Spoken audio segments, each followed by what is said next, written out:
우리 사도행전 말씀 5장 29절에서 42절 말씀을 같이 봉독을 했고요. 이 말씀 가지고 예수 운동의 신적 기원이라고 하는 제목으로 하는 말씀을 증거하겠습니다. 아나니아와 삽비라 사건 이후에 벌어진 일입니다. 아나니아와 삽비라 사건 이후에 예루살렘 교회가 확장되는 그 이야기를 이제 보여주고 있는데, 아나니아와 삽비라 사건 이후에 이제 어떤 일들이 벌어지냐면 그 사도들의 손을 통해서 민간, 그러니까 이제 일반 사람들, 백성들 또는 뭐 요즘의 말로다는 뭐 서민들 뭐 이렇게 이야기할 수 있겠죠. 그 민간들의 표적과 기사가 많이 일어납니다.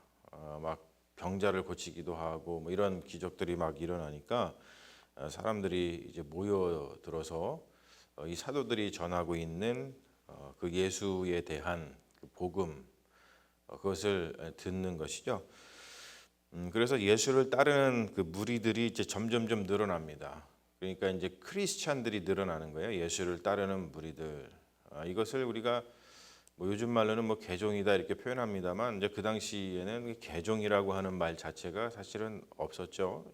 사실 요즘도 뭐 개종이다 그렇게 이야기하는 것 자체가 상당히 뭐랄까요, 좀뭐 이렇게 뭐 온당한 표현은 아닌 것 같아요. 왜냐하면 예수를 따르는 것 자체가 우리가 진리를 따르는 것이기 때문에 뭐 이거를 버리고 이걸 간다기보다도 우리가 하나님의 그 뜻을 받아들이는 것이죠. 그러니까 우리가 어디에 있든지 예수님을 따르는 그런 것이 굉장히 중요합니다. 자, 여기서 이제 이 사건을 통해서 이 유대 지도자들과 이제 사도들이 이렇게 대립을 하면서 유대 지도자들의 어떤 시기, 그리고 유대 지도자들의 무능 뭐 이런 것들이 이렇게 드러나는 것을 볼 수가 있어요. 제사장들하고 사두개인들, 이 당시에 이제 종교 지도자들로서 실질적으로 유대 땅, 유대인들을 이제 다스리던 그 정권이었죠. 그러니까 이때는 로마가 지배하던 시기이기 때문에 뭐 독립적으로다가 국가가 있었던 것은 아니지만 이 제사장들과 사두개인들을 중심으로 해서 유다의 어떤 질서들이 유지되고 있었습니다. 근데 이들이 시기를 보여주고 있어요. 지금 jealous라고 하죠. jealous. 뭐 영어로는 뭐 jealous 이렇게 표현을 합니다만 비슷합니다. 헬라어나 뭐 영어나 이제 좀 뭐 기원이 좀 같다 보니까 좀 비슷한데, 시기 jealous로 가득 찹니다. 시기를 하는 이유는 딴 데 있지 않겠죠. 당연히 이제 자기들이 가지고 있었던 종교적인 특권이라든지 자기들이 가지고 있었던 포지션이 있어요. 하이 포지션. 그 사람들로부터 존경받고 사람 뭐 길거리 지나가면 이렇게 뭐 머리를 고개를 숙이고 뭐 그랬던 지위, 또 입지 이런 것을 잃거나 이제 위협을 당하기 시작을 했다는 것이죠. 시기라고 하는 것은 자신들에게 이게 쏠렸던 시선, 관심, 그것은 이제 잃어버리면 시기심을 갖잖아요, 사람들이. 그러니까 제사장들과 사두개인들이 자기들한테 쏠렸던 시선이라든지 관심이 사도들한테 뺏기니까 이제 시기심을 발동을 하는 겁니다. 그러다 보니까 이들이 힘 있는 집단이다 보니까 사도들을 잡아서 옥에다가 가둡니다. 자, 그런데 이 말씀을 보면은 5장의 말씀을 보면 주의 사자가, 천사가 나타나서 감옥에 갇힌 사도들을 모두 석방해 줍니다. 그리고 석방된 사도들이 뭐 집으로 돌아가는 것이 아니라 새벽에 성전에 들어가서 복음을 또 막 전하고 있는 거예요. 그러니까 유대 지도자들의 어떤 모습을 지금 보여주는 거냐면, 옥에 가뒀잖아요, 사람들을. 근데 그럼에도 불구하고 자기들이 힘이 있고 그들을 옥에 가뒀음에도 불구하고 그 옥에 가둔 사도들을 그냥 이렇게 지키지 못하는 그 무능함을 보이는 것이죠. 여러분, 이것은 예수님이 무덤에 갇혀 있지만 그 죽음이라고 하죠. 그러니까 우리가 사망 권세라고 표현을 하잖아요. 어떤 죽음이라는 것이 힘이 있다고 생각을 하죠. 그래서 우리도 그 힘에 의해서 죽임을 당하잖아요. 그런데 예수님이 무덤에 있을 때 그 사망 권세, 죽음의 힘이 예수님을 거기에 가두어 두지 못했던 것 같은 똑같은 일이 벌어지는 거예요. 힘이 있다고 여겨지는 유대인들의 그 제사장들과 사두개인들이 사도들을 옥에 가뒀는데, 무덤과 같은 옥에 가뒀는데 그 감옥이, 그 힘이, 그 사두개인들과 이 제사장들의 그 힘이 사도들을 가두어 두지 못하는 것이죠. 그러니까 이게 그 어떠한 그 평형적인 그 이야기를 지금 보여주고 있습니다. 그래서 하나님의 권능 앞에서 어떠한 힘을 쓰지 못하는 것을 우리가 보고 있죠. 대단한 그런 사건이 벌어진 겁니다.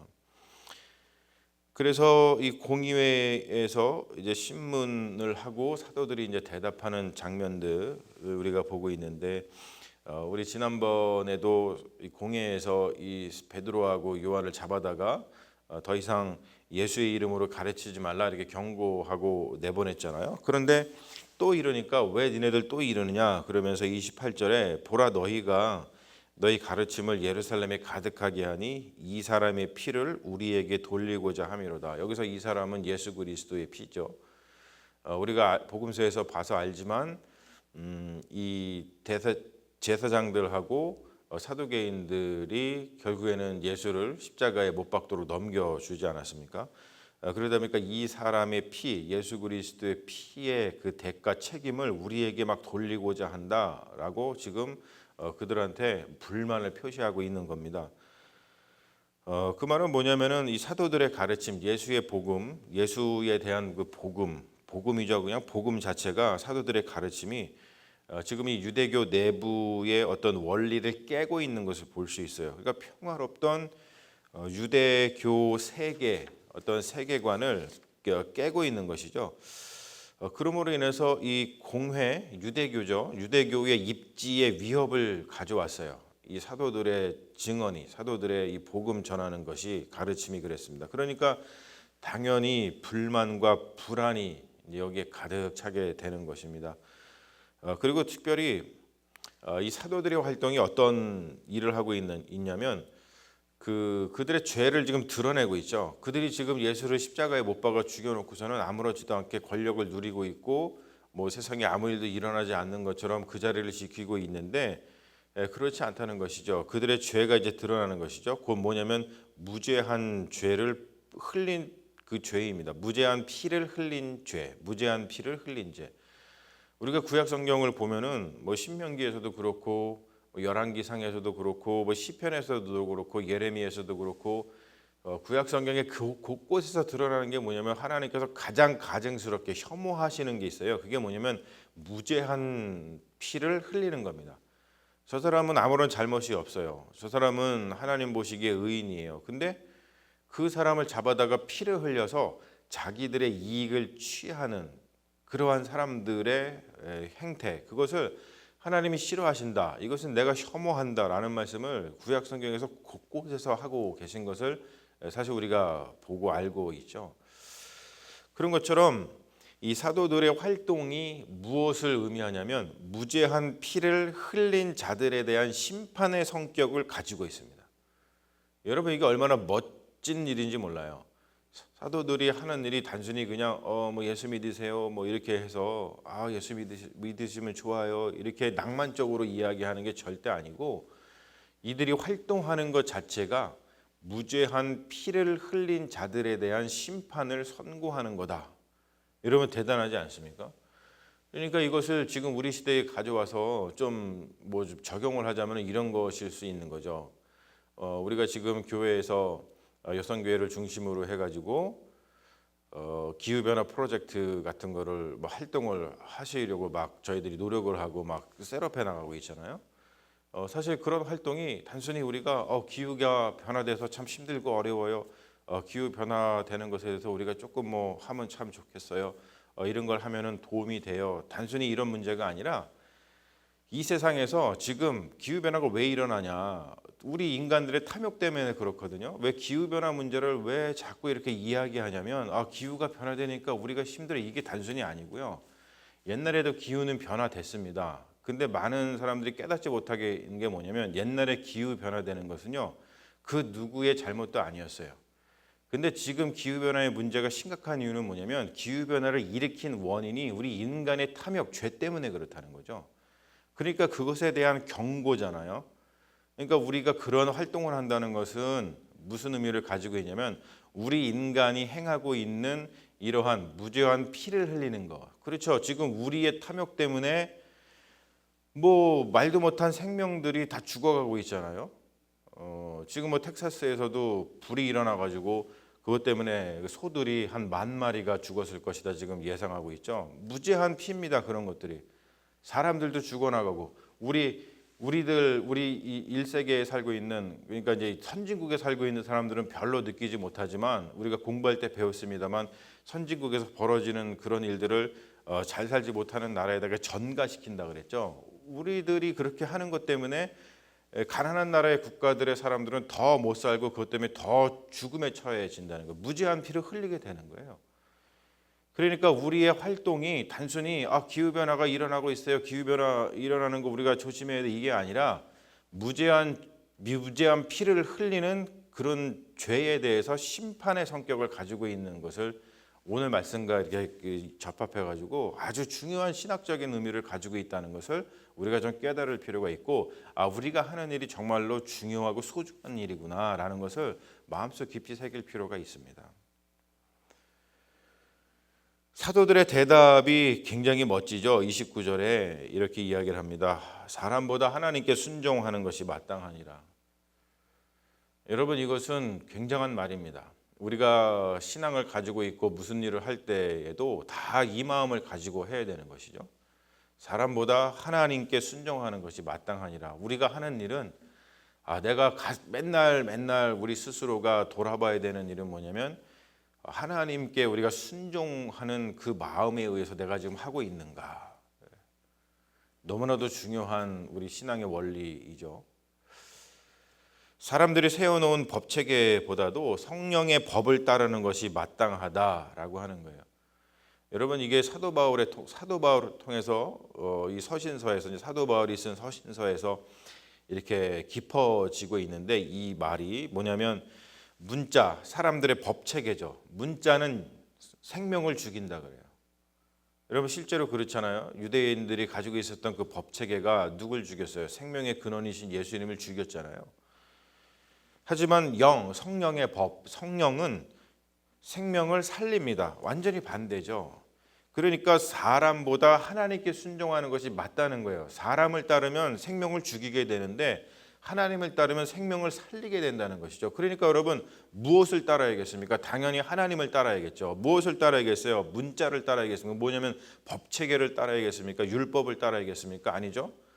성령의 법을 따라야 된다는 거예요. 하나님을 따라야 된다는 것이죠. 이것은 이후에 바울 신학의 가장 중요한 사상 중에 하나입니다. 그것이 우리 기독교인들의 아주 깊은 마음속에 있어야 되는 그 신앙의 원리이죠. 사도들의 증언이 오늘 우리가 봉독한 말씀 가운데 나오고 있는데, 그것이 사실 핵심인데 우리가 이것은 계속해서 읽으면서 우리 마음속에 품어야 되는 복음과 가르침입니다. 30절 31절의 말씀입니다. 너희가 나무에 달아 죽인 예수를 우리 조상의 하나님이 살리시고 이스라엘에게 회개함과 죄사함을 주시려고 그를 오른손으로 높이사 임금과 구주로 삼으셨느니라. 여러분, 이게 복음의 핵심입니다. 너희가 나무에 달아 죽인 예수. 자, 나무에 달린 자는 하나님께 저주를 받았다라고 생각을 했는데 그것은 잘못된 생각이라고 하는 것이죠. 하나님의 지혜는 우리의 지혜보다 크신 거예요. 그렇죠? 그 얘기를 우리가 계속 하잖아요. 헬라인들은 지혜를 구하고 유대인들은 표적을 구하나 하나님께서 십자가를 우리에게 주셨다. 그러니까 헬라인들이 구하던 지혜라든지 아니면 유대인들이 구하던 표적, 그것을 훨씬 넘어서시는 하나님의 그 은혜를 십자가에서 우리가 보는 것이죠. 그 지혜와 표적을 십자가에서 보는 거예요. 그래서 너희가 나무에 달아 죽인, 너네들은 나무에 달아 죽였다는 것은 그 사람이 무슨 피를 흘릴 만한 죄가 있다라고 생각을 해갖고 달아 죽였지만 그렇지 않다는 것이죠. 우리 조상의 하나님이 살리시고 이스라엘에게 회개함과 죄사함을 주시려고 그를 높이사 임금과 구주가 되게 하셨다. 이분이 바로 메시아다라고 하는 거예요. 이게 복음의 핵심이죠. 그래서 우리는 이 일의 증인이요 하나님이 자기에게 순종하는 사람들에게 주신 성령도 그러하시니라. 성령을 받은 자들의 전형적인 모습을 우리가 보여주고 있습니다. 이게 우리 신앙의 모범입니다. 이런 것을 보면서 그렇지, 우리가 이런 모습을 닮아가야 되는 거지. 사실 여기에 관심을 우리가 전적으로 둬야 되는 말씀입니다. 자, 이런 이야기를 했더니 이제 이 말을 듣고서 공회원들이 심하게 분노해서 사도들을 죽이려고 합니다. 그때 이제 짠 나타나는 인물이 있는데 그게 누구냐면 가말리엘이라고 하는 분입니다. 그리고 가말리엘은 사도 바울 때문에 더 잘 알고 있는 사람이죠. 사도 바울도 자기 자신을 뭐라고 소개하냐면 이 가말리엘의 문화생이었다. 이렇게 자기를 소개를 하고 있어요. 이 율법 교사 가말리엘 아주 명망이 있었고 사람들이 다 존경하던 그런 사람입니다. 그 사람이 공회 사람들에게 연설을 하죠. 사도들을 좀 나가 있으라고 연설을 합니다. 그 연설이 딴 게 아니고 이전에 있었던 그 두 개의 메시아 운동에 대해서 연설을 하죠. 드다라고 하는 사람이 스스로 선전해서 내가 메시아야 이렇게 하면서 막 했더니 사람들이 한 400명 정도가 그를 따랐다고 합니다. 그런데 그 드다가 죽으니까 그냥 흩어졌다 그래요. 그리고 또 한 명은 갈릴리에서 발생한 그 메시아 운동을 또 이야기를 하는데 유다라고 하는 사람이 갈릴리에서 메시아 운동을 벌였는데 그가 또 도망하고 나니까 그를 따르는 사람들이 다 또 흩어져 가지고 아무것도 아닌 게 됐다는 것이죠. 그러면서 이런 말을 합니다. 이 사람들을 상관하지 말고 버려두라. 이 사상과 이 소행이 사람으로부터 났으면 무너질 것이요 만일 하나님으로부터 났으면 너희가 그들을 무너뜨릴 수 없겠고 도리어 하나님을 대적하는 자가 될까 하노라 라고 이야기를 합니다. 이 말은 뭐냐면 이 가말리엘이 사도들의 이 예수 운동이 이전에 있었던 드다나 아니면 유다가 벌였던 그 메시아 운동처럼 그냥 이 사도들, 이 사람들한테서 났다고 생각을 한 거예요. 그래서 얼마 지나지 않아서 이 운동도 사라질 것이니까 우리가 괜히 소란 피울 필요 없다. 지금 이렇게 설득을 하는 것이죠. 그랬더니 그 설득에 공회 모든 그 제사장들과 사두개인들이 옳다고 여깁니다. 옳다고 여겨서 그 말은 뭐냐면은 이 드다나 유다의 그 메시아 운동처럼 얘네들도 이제 곧 사라지겠구나 그런 생각을 했다는 것이죠. 그래서 사도들을 채찍질을 한 다음에 그들을 석방해 줍니다. 그런데 여러분 어때요? 그들의 가말리엘이나 아니면은 이 공회 사람들, 이 사람들의 생각과는 완전히 달리 예수 운동은 사라지지 않고 더 흥왕했습니다. 예수 이름을 위해서 능력당한 것을 이 사도들이 합당하게 여겼고 기뻐했어요. 그리고 말씀 마지막에 보면은 이렇게 얘기하죠. 날마다 시간을 초월해서 어디를 가든지 공간을 초월해서 예수는 그리스도다라고 하는 것을 가르치고 그 전도하기를 그치지 않았습니다. 자, 이 말은 뭡니까? 드다라든지 유다를 통해서 발생했던 그 메시아 운동과는 차원이 다르다는 거예요. 그들은 자기들이 그냥 스스로를 메시아다라고 해가지고 뭔가 버렸지만 예수의 메시아 운동, 이 사도들이 벌이고 있는 이 예수 운동, 메시아 운동은 차원이 다르다는 것이죠. 기원이 어디라는 거예요? 하나님이라는 겁니다. 가말리엘이 이야기했던 것처럼 하나님에게서 비롯된 예수 운동, 그러니까 신적인 기원을 가지고 있다는 거예요. 하나님으로부터 왔다는 거예요. 사실 이 드다나 유다 운동처럼 그 예수 운동이 사람들에게서 나온 일시적인 운동이 아니라 하나님께로부터 온 하나님 나라의 운동이다라고 하는 것은 사실 지금 우리 자신이 증명하고 있는 거예요, 여러분. 여러분 그렇잖아요. 2000년이나 지나서 지금 우리 한국인들이, 유대인들도 아니고 한국인들이 이렇게 지금 예수 운동에 참여하고 있다는 것 자체가 사실 기적입니다.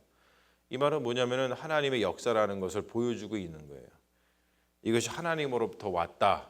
지금 뭐냐면 가말리엘이 지금 얘기하고 있듯이 이게 유다나 뭐 드다라든지 이런 사람에게서 온 것이 아니라 하나님에게로부터 온 메시아 운동이라는 것, 예수 그리스도가 어떤 분이라는 것을 드러내주고 있는 그러한 사건인 거예요. 그러니까 우리 자신 자체가 사건인 거죠. 우리에게도 이렇게 예수 그리스도가 전해졌다고 하는 것은 그것 자체가 사건입니다. 지금 우리가 사건 가운데 있는 거예요. 그러니 여러분, 이 예수 운동의 신적 기원을 우리가 믿을 수 있는 것이죠. 그 말은 뭐냐면은 이것이 진리라는 뜻이에요. 이 예수의 운동, 예수 운동, 사도들이 벌였던 이 예수 운동, 하나님 나라 운동, 이것이 진리라는 거예요. 진리. 여러분, 진리라는 게 뭐냐면은, 진리의 뜻이 뭐냐면 우리의 생명을 거기에 바쳐도 된다는 거예요. 그러니까 우리의 생명을 바칠 만한 가치가 충분히 있다라고 하는 것이죠. 진리라고 하는 것은. 그러니까 생명이라고 하는 것은 또 자세하게 이야기를 하자면 뭐냐면 우리의 모든 것을 바쳐도 괜찮다. 모든 것은 뭐예요? 우리의 물질이라든지 우리의 시간이라든지 우리의 마음을 거기에 바쳐도 된다라고 하는 거예요. 바쳐야만 해야 된다라고 하는 것이죠. 그래서 사실 우리가 예수를 믿을 때 그러잖아요. 우리의 물질도 드리고 우리의 시간도 드리고 우리의 마음을 드려서 하나님 나라 운동에 참여하고 있는 거 아니에요, 지금? 우리가 지금 그 일을 하고 있는 거죠. 이거 얼마나 복된 일인지 몰라요. 우리는 진리 안에 거한다라고 하는 것을 자부심을 가질 수 있는 사람들입니다. 왜냐하면은 예수 운동은 그냥 벌어진 것이 아니라 이것이 하나님에게로부터 온 하나님 나라 운동이라는 것을 우리가 말씀 속에서 분명하게 깨닫고, 그리고 또 우리 자신이 바로 이것이 하나님 나라 운동이었다는 것을 증명하는 그러한 이 그리스도인이기 때문에 그렇습니다. 그러니 사랑하는 여러분, 예수 운동의 생명력과 지속성을 위해서 우리가 지금 이 하나님 나라 운동에 참여하고 있는 것, 이렇게 교회를 이루어서 바로 예수 운동에 참여하고 있는 것, 이 자체를 감사하게 생각하고 또 무엇보다도 영광스럽게 생각을 하면서 지금 여기서 벌어지고 있는, 성경에서 벌어지고 있는 복음을 전하는 일, 그것에 어떤 그 시간, 때를 얻든지 못 얻든지 시간을 초월하고 공간을 초월해서 우리가 복음을 전하는 일에 최선을 다하는 그러한 그리스도인이 되어야겠구나라고 하는 그 신앙의 다짐이 우리 마음속에 이렇게 불일 듯이 일어야 될 줄로 믿습니다. 그 일을 위해 이 하나님 나라 운동에 불러주신 하나님께 감사하고, 또 그 하나님 나라의 운동에 불러주신 것에 우리가 응답해서 같이 이렇게 동역을 하고 있는 것에 너무나 감사합니다. 그 일을 열심히 해서 우리가 진실한 그리스도인이 되고, 또 이 세상에서 우리 하나님 나라 운동을 잘 벌여서 이 세상을 정말로 하나님께서 역사하신다는 것, 하나님께서 살아계시고 또 하나님 나라가 얼마나 중요하고 그것이 우리에게 생명을 준다는 것을 잘 전파하는 우리 다 같이 믿음의 자녀들이 되기를 주님의 이름으로 축원합니다. 아멘. 우리 감사합니다. 우리 기도하겠습니다. 아버지 하나님 감사합니다. 오늘 중요한 또 하나님의 말씀을 우리에게 주시고, 예수 운동, 하나님 나라의 운동의 그 신적인 기원, 하나님으로부터 온 예수 운동에 대해서 다시 한번 생각하고, 또 이 운동에 우리를 불러주신 것이 얼마나 감사하고, 이 진리에 우리의 모든 것을 들여서 이 진리에 참여하고 있다는 것이 또 얼마나 소중한 것인 것을 다시 한번 배우게 됩니다. 우리가 하는 이 활동들, 우리가 하는 이 믿음의 신앙의 행동들에 이런 말씀을 통해서 더 깊어지게 하시고, 우리가 이 믿음을 가지고 행하는 그 모든 일들이 얼마나 소중하고 얼마나 중요하고 또 얼마나 가치 있는 일인 것을 다시 한번 생각하게 하여 주셔서 우리 스스로 자부심을 가지게 하시고 자랑스럽게 하여 주시고, 또 우리가 연합하여서 이 예수 운동에 참여하는 사람으로서 또 최선을 다해서 이 일을 해서 우리 성경에서 보여주고 있는 그 모든 하나님의 그 모든 권세와 능력이 우리를 통해서 드러나게 역사하여 주시옵소서. 우리가 그런 일에 부르심을 받고 참여하고 있는 것, 또 우리가 한 몸을 이루어서 이렇게 나아가고 있는 감사합니다. 주님께서 복 주시고 함께하여 주셔서 이 일을 잘 수행해 나갈 수 있도록 인도하여 주시옵소서. 감사드리며 우리를 구원하신 예수님의 이름으로 기도합니다. 아멘.